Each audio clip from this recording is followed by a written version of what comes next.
জাতীয় ST commission মহিলা কমিশনের পর সন্দেশখালীতে জাতীয় এসটি কমিশন সন্দেশখালীতে পৌঁছলো জাতীয় এসটি কমিশনের প্রতিনিধিরা গ্রামবাসীদের সঙ্গে তারা কথা বলছেন।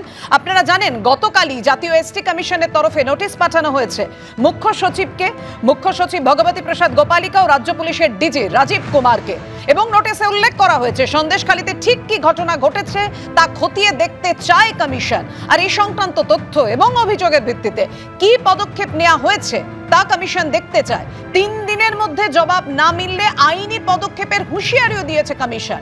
আর এরপর আজকে এসটি কমিশনের প্রতিনিধিরা একেবারে সরাসরি পৌঁছে গেলেন সন্দেশখালীতে। এই মুহূর্তে তারা গ্রামবাসীদের সঙ্গে কথা বলছেন, কিভাবে অভিযোগ শুনছেন সেই ছবি আপনাদের সামনে রেখেছি, সরাসরি আপনাদেরকে দেখাবো। আমাদের সঙ্গে রয়েছেন আমাদের প্রতিনিধি সন্দীপ সরকার।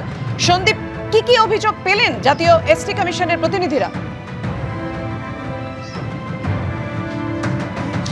দেখো, তারা সবেমাত্র এসে পৌঁছেছেন, একটি পরিবারের সঙ্গে তারা কথা বলেন, দ্বিতীয় পরিবারটির সঙ্গে তারা কথা বলতে বাড়ির মধ্যে গিয়েছেন, পরিবারের সদস্যদের সঙ্গে তারা কথা বলছেন। এটা মূলত হচ্ছে সন্দেশখালী থানা এলাকার সিংপাড়া, সেই সিংপাড়ার বেশ কয়েকটি বাড়িতে তারা যাবেন। এখনো পর্যন্ত সেরকমটাই খবর। তুমি দেখতে পাচ্ছ যে পুলিশ আধিকারিকরা তারা বাড়ির বাইরে রয়েছেন এবং কমিশনের সদস্যরা বাড়ির বাসিন্দাদের সঙ্গে কথা বলছেন। আমরা জানি যে গতকালই কমিশনের তরফে রাজ্যের কাছে এই গোটা ঘটনার সম্পর্কে পূর্ণাঙ্গ রিপোর্ট চাওয়া হয়েছে 3 দিনের মধ্যে। সেটা আজকে কমিশনের তরফেও কমিশনের যিনি ভাইস চেয়ারম্যান তিনি জানিয়েছেন যে তারা এই জবাব চেয়েছেন রাজ্য প্রশাসনের কাছ থেকে 3 দিনের মধ্যে। আর সেই 3 দিনের সময়সীমা শেষ হওয়ার আগেই আজকে তারা সরেজমিনে এসে পৌঁছেছেন সন্দেশখালীতে। যেটা কমিশনের তরফ থেকে বলা হয়েছে যে গতকাল পর্যন্ত রাজ্য সরকারের তরফে এই যে তারা রিপোর্ট চেয়েছিলেন সেই রিপোর্ট তাদের কাছে জমা পড়ে আজও এখনো পর্যন্ত সেই রিপোর্ট তাদের কাছে জমা পড়েনি। 3 দিনের সময়সীমা তারা রাজ্য প্রশাসনকে দিয়েছিলেন।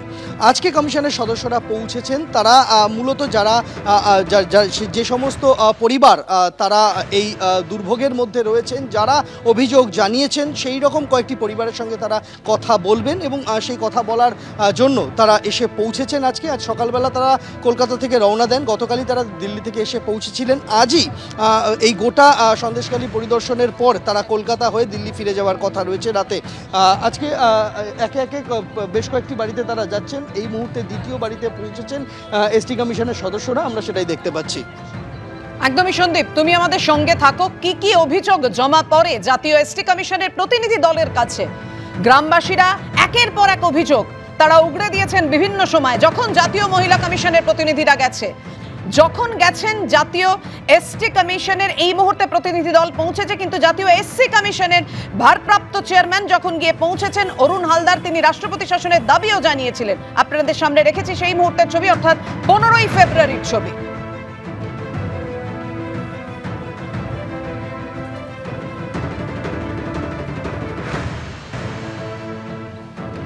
সন্দেশখালীতে জাতীয় এসসি কমিশনের ভারপ্রাপ্ত চেয়ারম্যান অরুণ হালদার যখন কথা বলছিলেন গ্রামবাসীদের সঙ্গে এবং তারপর রাষ্ট্রপতি শাসনের দাবি জানিয়েছিলেন, রাষ্ট্রপতির কাছে চিঠিও দিয়েছিলেন তিনি।